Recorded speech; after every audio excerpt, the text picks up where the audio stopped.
together should you need it. You all got your new rhythm for your spirits. All woven getting water by the minute.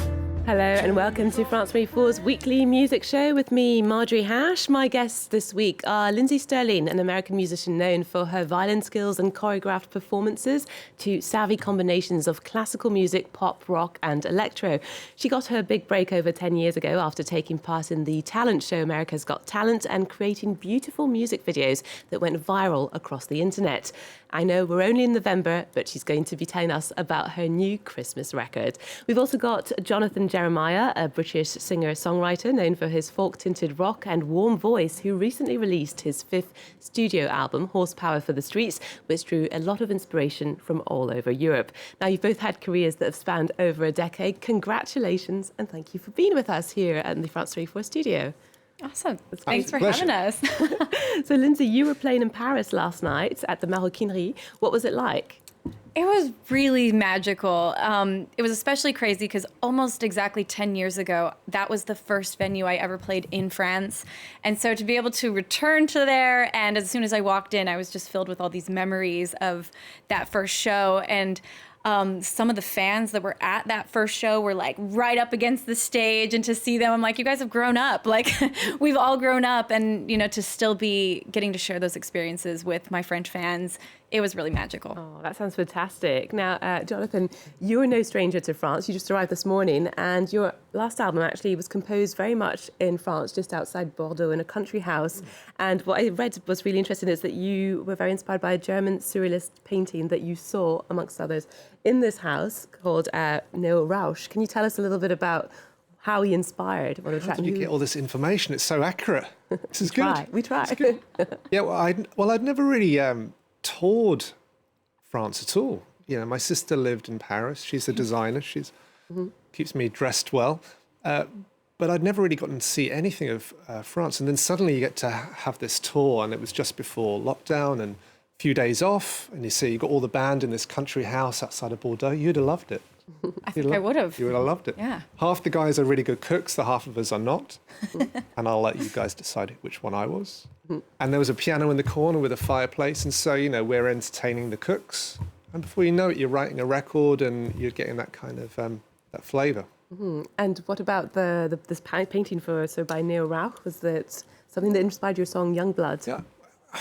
For me, it's always, last night when I started in London last night at my parents' place, and going back there after so long, I used to do a paper round, and I used to put headphones on in the morning and listen to Paul McCartney and old Motown records, and it used to take me off into another world. And everything's been very visual for me, with very cinematic. And so when I see paintings, that makes me get into stuff. So Neo Rauch is this wonderful surrealist, and it's very kind of abstract, otherworldly.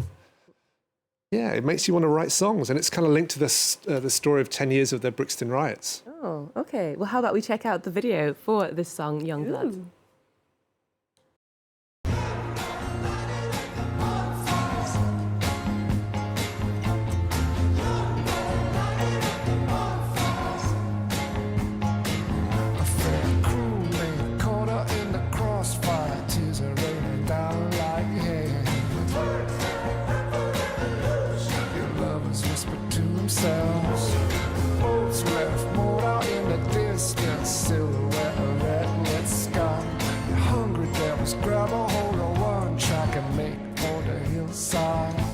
A track you can find on Jonathan Jeremiah's latest album, Horsepower for the Streets. Now, despite Brexit, your album is very European-centric because you said wrote it in France, but you also recorded it in Amsterdam with 20 musicians in a church and Amsterdam's Sinfonietta. What was it like going into a restored church to record such a record, and how did that influence it? Well, it's all done during lockdown, so you couldn't find a space for 20 people, apart from churches, because it could change. The regulations could change any day, so you'd have to cancel again. And so we decided just to have this huge church and get 20 people kind of spatially distanced as best possible.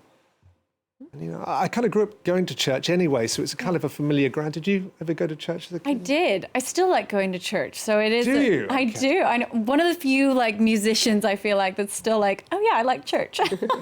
Did you ever go into a choir? Were you in a choir or anything? Did you sing? I sing a little bit. I did sing growing up in church. Yeah.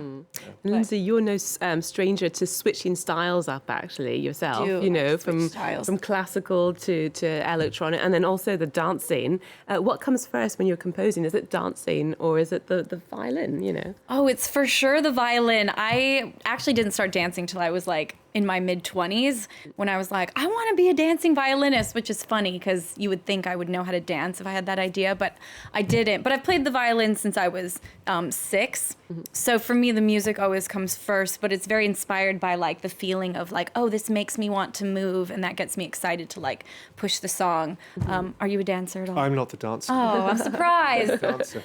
Yeah. In fact, I remember getting a comment during a TV show last month saying, you're possibly the worst dancer. And I thought, maybe that I could be the best dancer, just creating my own new thing. Right? Yeah, you could make a thing out of bad dancing. But I'm with a guitar. I mean, so you dance with a guitar. and Yeah. Everything's correct with a guitar. It's fine. Well, you're You could vibing. You Yeah. could teach each other. I think this is a place where France Before makes musicians come together for that reason. Lindsay, now you've got a winter-themed record coming out. I do. And you've gone full Christmas. It's called Snow Waltz. How about we take a look at one of your videos?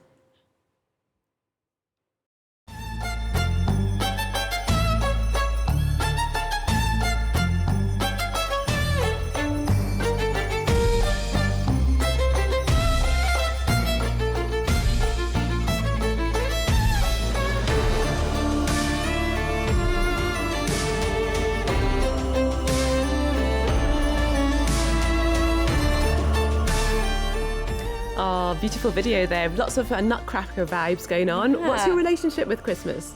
Well, I love Christmas. I always have. This is actually my second Christmas album because I like Christmas so much. And we've done, I think, 5 Christmas tours. And so it felt like it was time to make a new Christmas album so I could make more of these fun, festive videos. And it's funny you mentioned a church because I looked all over the surrounding area of LA for a church to film that music video in. And there's just nothing like that architecture that you'll find all over France. You'll find it all over the UK.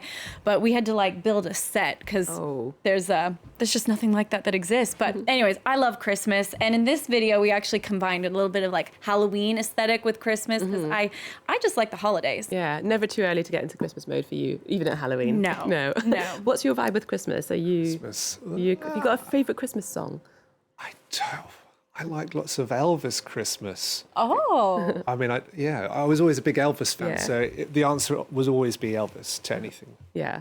You're going to be playing Paris next year in April, and you've got a tour planned. How are you feeling about it? How has maybe Brexit affected your touring possibility? Pretty petrifying, actually, being British and thinking. The first story we heard was you'd have to have a van that took you to Calais, and then you'd have to hire an EU van and move all your gear across. And then everyone would have to check all your guitars. And it was just, who knows, But I think they've sorted some things out, and regulations have kind of become some bit more compromising, hopefully. And but I'm looking forward to April and getting to see France again. Yeah. So that'll be your first time touring in France? No, since Brexit. Since Brexit. Oh. Yeah. Well, I will say, I think the French audiences are literally the best audiences in the world. It's my favorite place to tour. And I'm not just saying that because I'm here. I What say about the that wherever I Londoners? go. What about the Londoners? Londoners are great, but the French are so passionate. There's nothing like a great French crowd. What I've noticed in touring France is that being English and British is that we don't quite know how big France is. It's huge. Yes.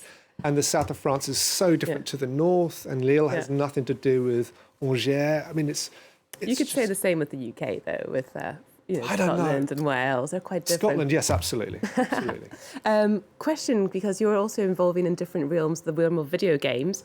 You've just collaborated with A Plague Tale Requiem. Yeah. Tell us, how did you get involved with video games? And You know, I've done video game covers since I very first started making my own music. It's like I would write an original song and then I would make a cover of like the Zelda medley or Skyrim. And it's just kind of always been caked into what I do in a way. And The Plague Tale was really fun. I actually came here to France and filmed it in Brittany. Okay. And anyways, I got to experience the west coast of France, which was just amazing. And it was a great excuse. It was the first time I got to come back to France since the pandemic, which was like such a sweet gift. Oh, it's been such a pleasure having you both on the show and finding out how involved you are with France and your music and creativity. I'm afraid that's all we've got time for today. But remember, you can keep in touch with all our culture news via France24.com and, of course, Encore F24 on social media. Thank you very much, Lindsey Stirling and Jonathan Jeremiah, for being with us. We're going to play out with a Norwegian electro duo before finding the latest France 24 news bulletin. It's Royksop, and they're back again this year for the third time, and an 8th studio album for the band. Here's one of the funky tracks and excellent videos taken from the trilogy.